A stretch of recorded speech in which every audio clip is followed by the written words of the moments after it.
আমি একজন খামারি বা শৌখিন উদ্যোক্তা, যেটাই হোক আমি হাঁস মুরগির লালন পালন করি। আপনারা আমার ভিডিও দেখেন, তার মানে এটাই যে আপনারা এই ভিডিওগুলো আপনাদের ভালো লাগে বা এগুলো করতে আপনারা আগ্রহী, বা আপনারা ছোট পরিসরে একটা খামার দিতে চাচ্ছেন। বিষয়টা তো এরকমই, তাই তো? একটা ফার্ম পরিচালনা করতে গেলে কিছু নিয়ম কারণ মেনে চলতে হয়। এই যেমন ধরেন, আপনার ফার্মের লিটার ব্যবস্থা, এটা সব কিছু ঠিকঠাক রাখতে হবে। ওদের খাবারের ব্যবস্থা এটাও ঠিকঠাক রাখতে হবে, এবং ওদের যে মেডিসিন ব্যবস্থা সেগুলোও ঠিকঠাক রাখতে হবে। এখন আমার ফার্মে আমি কিভাবে এগুলো মেনটেন করি, এইগুলোর ভিডিও, অ্যাভেলেবল ভিডিও আমার ইউটিউব চ্যানেল এবং ফেসবুক পেজে দেওয়া আছে, আপনি অনেকেই দেখে ফেলেছেন।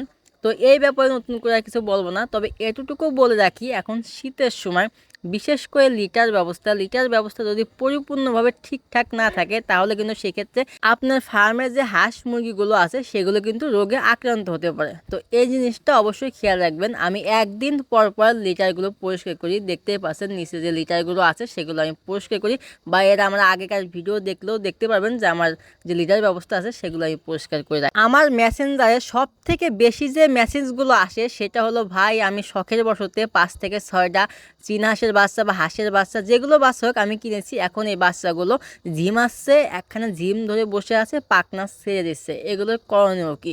তো আমার প্রতিটা ভিডিওতেই আমি আপনাদেরকে বলে রাখি যে অবশ্যই এটা ছোট থেকে লাইসোভিট খাওয়াতে হবে, ওদেরকে ঠান্ডার ডোজ করতে হবে, এবং যাবতীয় অ্যান্টিবায়োটিক কোর্স কমপ্লিট করতে হবে।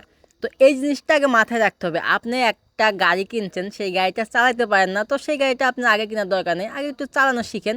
তো সেম এই একই পর্যায়ে আপনি যখন হাঁস মুরগি লালন পালন করবেন, তার আগের যে পদক্ষেপগুলো সেগুলো অবশ্যই গ্রহণ করবেন। কারণ একটা একটা হাঁস মুরগি রোগে আক্রান্ত হলে সে তাদের কিভাবে ট্রিটমেন্ট দিতে হবে, সেই ট্রিটমেন্ট আপনাকে জানতে হবে। যদি আপনি তাদের ট্রিটমেন্ট ভালো করে না দিতে পারেন, যখন আপনি শখের বশত 8 থেকে 10টা মুরগি লালন পালন করতেছেন, তখন সেখান থেকে 7 থেকে 8টা মুরগির থেকে যদি 5-6টা মুরগি মারা যায়, তখন আপনার মন মানসিকতা নষ্ট হয়ে যাবে।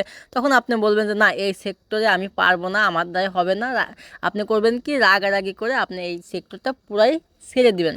তো দেখেন, মূলত রাগারাগি করা যাবে না। আমার ফার্মের কথা বলি, আমার ফার্মের হাঁস মুরগি যে মারা যায় না সেটা বললে ভুল হবে। আমার ফার্মের হাঁস মুরগি মারা যায়, কিন্তু তুলনামূলক অনেক কম। দেখা গেলো 100 পিস বাচ্চা থাকলে সেখান থেকে 4 থেকে 5টা বাচ্চা মারা যায়, এটা সব ফার্মের হয়। তো এখন যে জিনিসটা আমি আপনাকে বেশি গুরুত্ব সহকারে বলতে চাচ্ছি, সেটা হলো অবশ্যই ফার্ম ব্যবস্থা ঠিকঠাক রাখবেন, এবং একজন শৌখিন উদ্যোক্তা হওয়ার আগে অবশ্যই মেডিসিন সম্বন্ধে জেনে নেবেন। তো আজকের ভিডিওটা আর বেশি বড় করবো না, ছোট্ট একটা ভিডিও থাকবে। এই ভিডিওর মাধ্যমে অনেক কিছু কথাই বলছি। তো আজকের ভিডিওতে যে কথাগুলো বললাম অত্যন্ত গুরুত্বপূর্ণ কথা। তো আজকের কথাগুলো যদি ভালো লাগে থাকে, তাহলে অবশ্যই লাইক, শেয়ার, কমেন্ট করে আমার পাশেই থাকবেন। তো সবাই ভালো থাকবেন, সুস্থ থাকবেন। আল্লাহ হাফেজ।